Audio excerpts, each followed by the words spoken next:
Hello everyone, I'm Alex. You can just call me the head wino. And for our first episode of Mountain Winos, I'm here to talk about this absolutely indispensable little gadget. It's a Coravin wine dispenser. You can find these on Amazon or other retailers near you. And basically what it allows you to do is decant wine from a wine bottle without letting the wine inside the bottle go bad. It does that by replacing the air inside with argon in these little cartridges. Now these little guys aren't exactly cheap, but using this and pouring myself a glass of wine from this bottle is definitely cheaper than pouring myself a glass from this bottle and then throwing away this more than $100 bottle of Archery Summit Pinot Noir, one of my favorite vineyards up there in the Oregon area. They're doing a lot of Pinot in that area. This one's from Yamhill Carlton, in case you're interested. Basically, this is how it works.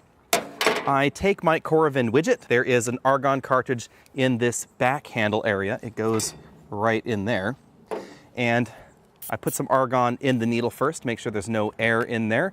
Press this down. The needle actually has now gone completely through the cork, and you can just barely see it right there inside the bottle. I now turn the bottle over and then use this handle to basically put just a tiny amount of argon into the bottle. And you can see that the wine flows out. So the argon goes through that needle and then the wine flows out the needle because the bottle has been very slightly pressurized. Now you don't want to just crank on that because obviously you don't want to pressurize this bottle.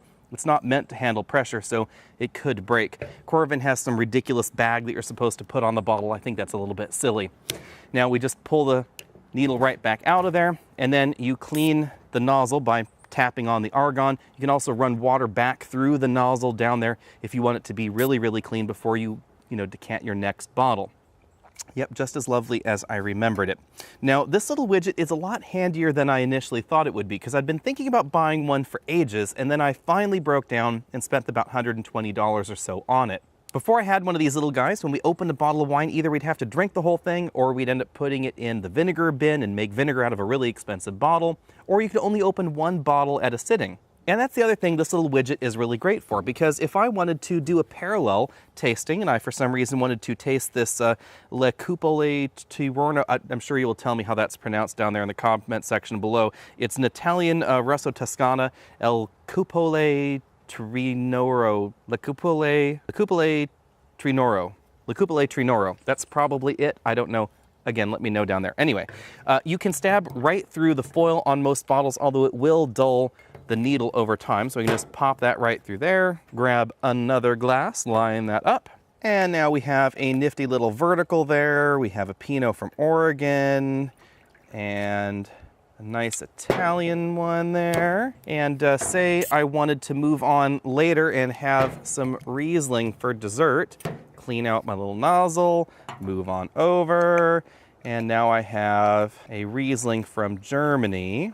This one is, I'm sure, quite unpronounceable, so I just won't even bother. There's the label right there. That is, yeah, from somewhere in Germany. And now that I've done that, I have 3 lovely glasses in front of me. I can work my way through them without having to open the bottle. This means that my wine collection can stay safe a little bit longer, and it also means that if I have bottles in the cellar that I'm aging, I can actually decant a little bit of it, see how the bottle's doing, and then pop it back in the cellar for another year or so. Ooh, I like that one. That one's available at Costco. Good deal, too. And the Riesling, quite good, too. This one's available on Vivino, and there's very little pool toy going on. We'll talk about the pool toy later. Now, you might be wondering, what would you do if you have one of these newfangled screw caps? Now, that is tricky. Of course, you obviously can't stab through the top there. That would dull the needle. So if you do want to use a screw cap with this little widget, you can, but it's not as handy as if it had a cork, artificial or natural. You'd actually take off the screw cap, screw on a little bauble that actually has a resealable membrane on it, and then you'd stab the needle through that membrane and decant. Now, I don't have one of those little widgets, and here's why. If I tilt this bottle, you'll see there's an air bubble in there. So if I unscrew this cap, fresh oxygen is going to go in there and it's going to react with the wine in the bottle. Even though it is a small amount, it's still going to happen. And in that time between grabbing that and grabbing that extra little bauble and sticking it on, there's going to be a little bit more oxygen exchange. And personally, I just don't think that's worth the extra trouble. It's also worth noting that if you use that cap, you can't store your wine quite as long as if you had just stabbed the cork like I did with this bottle right here. So there you have it. That's my take on the Coravin wine widget. Let me know what you think about that down there in the comment section below. Now, if you drink a lot of cheap wine, then maybe this is not so good of a deal. But I have to say that if you're paying $10 or $15 for a bottle of wine and you're only having a glass a night, then this is an excellent way to deal with that. Now, the more wine you take out of the bottle, obviously the more argon you're using to put back in. So personally, I find that when the bottle's gone down to about half empty, then it's time to just uncork the bottle and drink the entire thing. But I suppose you could use the Coravin to drink a whole bottle if you really wanted to waste the argon. Again, these little refills are a little bit pricey on Amazon, but if you do their scheduled monthly delivery, then they don't get to be so bad. Thanks for checking out this video. Click down there to the subscribe button if you want to see more about interesting wines, interesting wine gadgets, and just, our crazy take on wine here at Mountain Winos. I'll see you later.